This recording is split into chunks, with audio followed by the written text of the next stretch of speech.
हरे कृष्णा दोस्तों, आज की गीता ज्ञान की नई वीडियो में आप सभी का स्वागत है।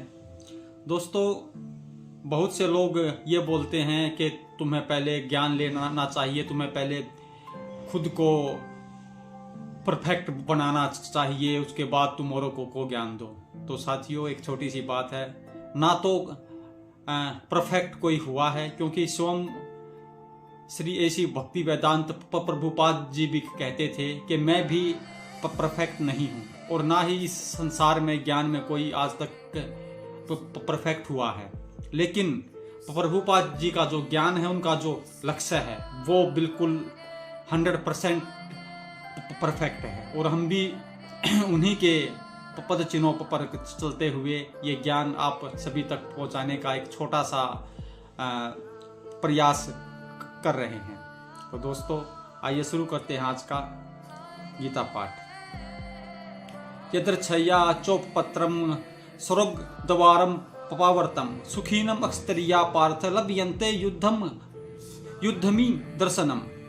हे पार्थ, वे अक्षतरिय सुखी हैं जिन्हें ऐसे युद्ध के अवसर अपने आप प्राप्त होते हैं जिससे उनके लिए स्वर्ग लोक के द्वार खुल जाते हैं। विश्व के परम गुरु भगवान कृष्ण अर्जुन की इस प्रवृत्ति की भर्त्सना करते हैं जब वह कहता है कि उसे इस युद्ध में कुछ भी तो लाभ नहीं दिख रहा, इससे नरक में शाश्वत वास करना होगा। अर्जुन द्वारा ऐसे वक्तव्य केवल अज्ञानजन्य थे। वह अपने स्वधर्म के आचरण में अहिंसक बनना चाह रहा था, किंतु एक क्षत्रिय के लिए युद्ध भूमि में स्थित होकर इस प्रकार अहिंसक बनना मूर्खों का दर्शन है। पराशर स्मृति में व्यासदेव के पिता पराशर ने कहा है, अक्षत्रियो ही प्रजारक्षणम शस्त्रपाणि पद्रदंडयन् निर्तिज्य परसैन्यादिस्ति ही धर्मेण पालयेत। अक्षत्रिय का धर्म है कि वह सभी कलेशों से नागरिकों की रक्षा करे, इसलिए उसे शांति तथा व्यवस्था बनाए रखने के लिए हिंसा करनी पड़ती है। अतः उसे शत्रु राजाओं के सैनिकों को जीतकर धर्म पूर्वक संसार पर राज्य करना चाहिए। यदि सभी पक्षों पर विचार करें तो अर्जुन को युद्ध से विमुख होने का कोई कारण नहीं था। यदि वह शत्रुओं को जीतता है तो राज्य भोग करेगा, और यदि वह युद्ध भूमि में मरता है तो स्वर्ग को जाएगा, जिसके द्वार उसके लिए खुले हुए हैं। युद्ध करने से उसे दोनों ही तरह का लाभ होगा। अथ चेत्वमिमं धर्मयं संगग्रामं न कृष्यसि ततम सर्वधर्म कीर्तिश्च हित्वा पापमं वापस्यसि। किंतु यदि तुम युद्ध करने के 100 धर्म को संपन्न नहीं करते तो तुम्हें निश्चित रूप से अपने कर्तव्य की उपेक्षा करने का पाप लगेगा, और तुम योद्धा के रूप में भी अपना यश खो दोगे। अर्जुन विख्यात योद्धा था, जिसने शिव आदि अनेक देवताओं से युद्ध करके यश अर्जित किया था। शिकारी के वेश में शिव जी से युद्ध करके तथा उन्हें हराकर अर्जुन ने उन्हें प्रसन्न किया था, और वर के रूप में पाशुपतास्त्र प्राप्त किया था।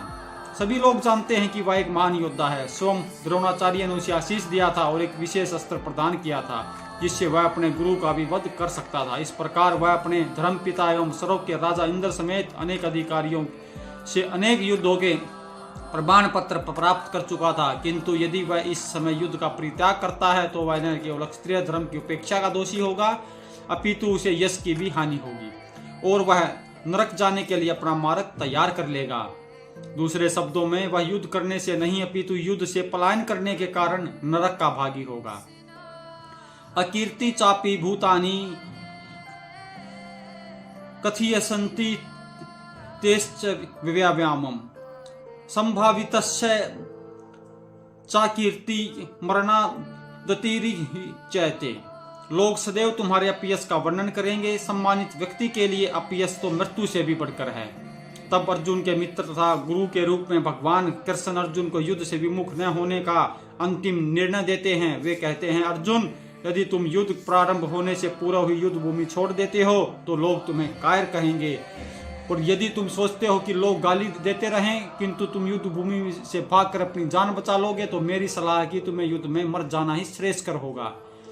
तुम जैसे सम्मानीय व्यक्ति के लिए अपकीर्ति मृत्यु से भी बुरी है, अतः तुम्हें प्राण भय से भागना नहीं चाहिए, युद्ध में मर जाना ही श्रेयस्कर होगा।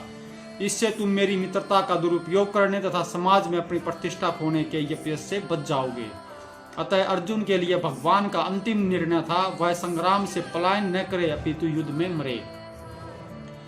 भयादरना दुपरंतम मस्यन्ते तवाम महारथा येषाश्च तव बहुमूतो भूत्वा यस्यासि लाघवम्।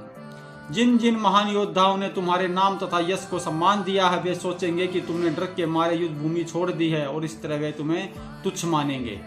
भगवान कृष्ण अर्जुन को अपना निर्णय सुना रहे हैं। तुम यह मत सोचो कि दुर्योधन, कर्ण तथा अन्य समकालीन महारथी यह सोचेंगे कि तुमने अपने भाइयों तथा पितामह पर दया करके युद्ध भूमि छोड़ी है।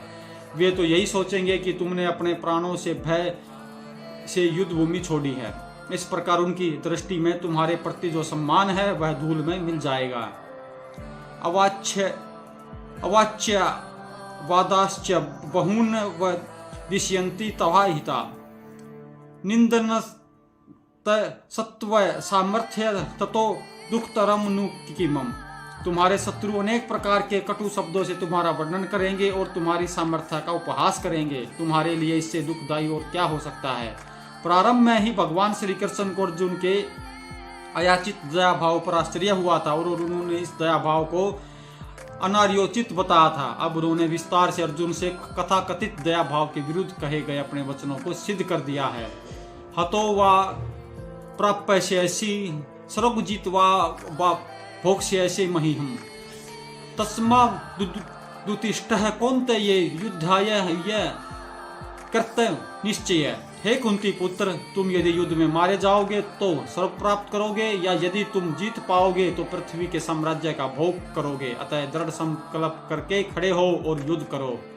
यद्यपि अर्जुन के पक्ष में विजय निश्चित न थी, फिर भी उसे युद्ध करना था, क्योंकि यदि वह युद्ध में मारा भी गया तो वह स्वर्गलोक को जाएगा। सुख दुखे समय करता लाभ लाभो जया जयो ततो युद्धाय युजुजेष्वेनैव पापम वासयसि। तुम सुख या दुख, हानि या लाभ, विजय या पराजय का विचार किए बिना युद्ध के लिए युद्ध करो। ऐसा करने पर तुम्हें कोई पाप नहीं लगेगा। अब भगवान कृष्ण प्रत्येक रूप से कहते हैं कि अर्जुन को युद्ध के लिए युद्ध करना चाहिए, क्योंकि वह उनकी इच्छा है। कृष्ण भावनामृत के कार्यों में सुख या दुख, हानि या लाभ, जय या पराजय को कोई महत्व नहीं दिया जाता। दिव्य चेतना तो यही होगी कि हर कार्य श्री कृष्ण को निमित्त किया जाए। अतः भौतिक कार्यों का कोई बंधन नहीं होता। जो कोई सतोगुण या रजोगुण के अधीन होकर अपनी इंद्रिय तृप्ति के लिए कर्म करता है, उसे अच्छे या बुरे फल प्राप्त होते हैं। किंतु जो कृष्ण भावनामृत के कार्यों में अपने आप को समर्पित कर देता है, वह सामान्य कर्म करने वाले के समान किसी का कृतज्ञ या ऋणी नहीं होता। भागवत में कहा गया है, देवर्षि भूता तप्पे निर्णयाय पितृनना न किं करो नाय मरणी च राजनम सर्वात्मना यह शरणम शरणे गतो मुकुंद परिहर्तय कर्तमम। जिसने अन्य समस्त कार्यों को त्याग कर मुकुंद श्री कृष्ण की शरण ग्रहण कर ली है, वह न तो किसी का ऋणी है न किसी का कृतज्ञ, चाहे वे देवता, साधु, सामान्य जन अथवा परिजन, मानव जाति या उसके पितर ही क्यों न हो। इस श्लोक में कृष्ण ने अर्जुन को अप्रत्यक्ष रूप से इसी का संकेत किया है। इसकी व्याख्या अगले श्लोकों में और भी स्पष्टता से की जाएगी। तो दोस्तों, आज का गीता पाठ इतना ही। कल तक के लिए आप भी महामंत्र का जप कीजिए। हरे कृष्ण कृष्ण कृष्ण हरे हरे, हरे राम राम राम हरे हरे। श्री हरि की कृपा आप सब पर परिवार सहित बनी रहे। हरे कृष्णा।